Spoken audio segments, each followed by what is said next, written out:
Imagine-toi ici, tu es à Rome, en plein cœur de l'histoire. Devant toi, le Colisée, oui, le vrai, celui que tu as déjà vu dans les films, dans les livres, mais jamais comme ça. Parce que quand tu arrives ici, quelque chose change. L'air devient plus lourd, comme si chaque pierre voulait te raconter un secret. Tu savais que, à l'époque, cet amphithéâtre pouvait accueillir jusqu'à 50 000 personnes. Et quand tu marches là-dedans, tu te rends vite compte que ce n'est pas juste un monument. C'est une machine à raconter des histoires. Regarde bien les couloirs, les arches, les niveaux. Imagine les gladiateurs stressés, en train d'attendre leur moment. Imagine le bruit, l'odeur, les cris du public. Aujourd'hui, c'est calme, mais si tu tends l'oreille, on dirait que ça résonne encore. Ensuite, tu sors, et le guide t'emmène vers le mont Palata.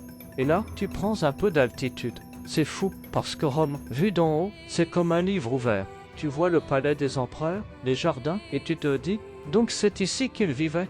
Oui, c'est là que tout a commencé. Et puis, on descend vers le Forum romain. Tu sais, c'est peut-être l'endroit le plus impressionnant du trio. Pourquoi? Parce que ce n'est plus un monument isolé. C'est une ville entière fixée dans le temps. Des colonnes, des temples, des pierres écrites. Et chaque pas te fait voyager de 2000 ans en arrière sans même que tu t'en rendes compte. D'ailleurs, plusieurs visiteurs que j'ai croisés ici m'ont dit la même chose. On apprend énormément, mais le guide fait toute la différence. Et c'est vrai. Que ce soit Max avec son humour ou Angela super passionnée, il transforme l'histoire en cinéma. Quand tu filmes ici, tu n'enregistres pas juste un lieu, tu enregistres une sensation. La sensation d'être minuscule face à quelque chose qui a survécu à tout, les guerres, les pillages, le temps. Alors garde ton souffle, parce que chaque image que tu vas voir maintenant, c'est un petit morceau d'éternité.